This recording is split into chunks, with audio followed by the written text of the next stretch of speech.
Another son of Kawayan is just in his mid-teens.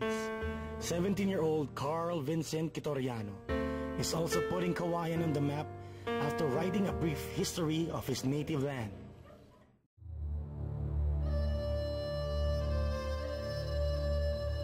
The book title is Kawayan the Unraveled History.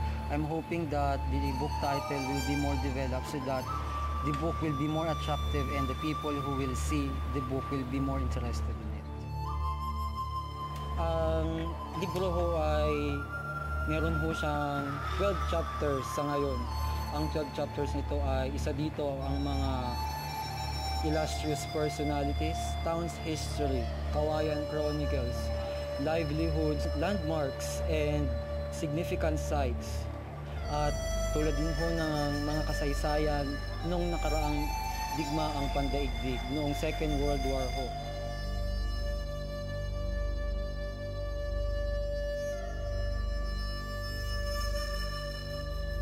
Pagkakasulat ho nito ay sa Ingles ho at may konti ho tong mga drawing o illustrations para ho mas maiganyo ho ang mga ating magbabasa upang hindi nila sabihin na ang aking magiging libro ay isang bagay na kabagot-bagot na babasahin.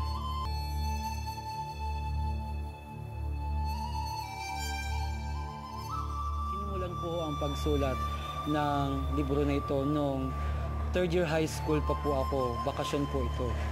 Sa tulong ho ng ating lokal na pamahalaan ang munisipalidad ng Kawayan, sa ilalim ng bagong administrasyon ni Ginang Golart, tinutulungan niya ho ako upang gumawa ng mga kasulatan na ipapadala sa Maynila upang mas makatulong ho ang mga ahensya nito sa pagpapaganda at pagbibihasa ng kasaysayan at ng buong libro ng Kawayan.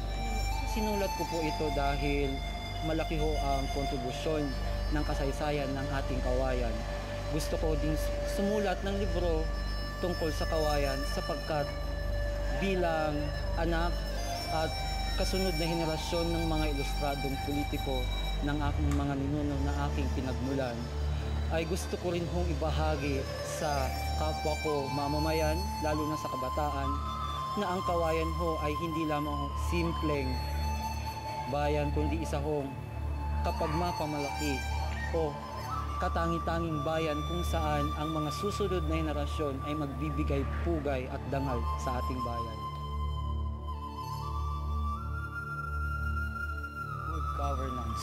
Let me also congratulate the Honorable Jeremy S. Golart, the First Lady Mayor of Kawayan, for her competent leadership that surely and triumphantly make our town progressive.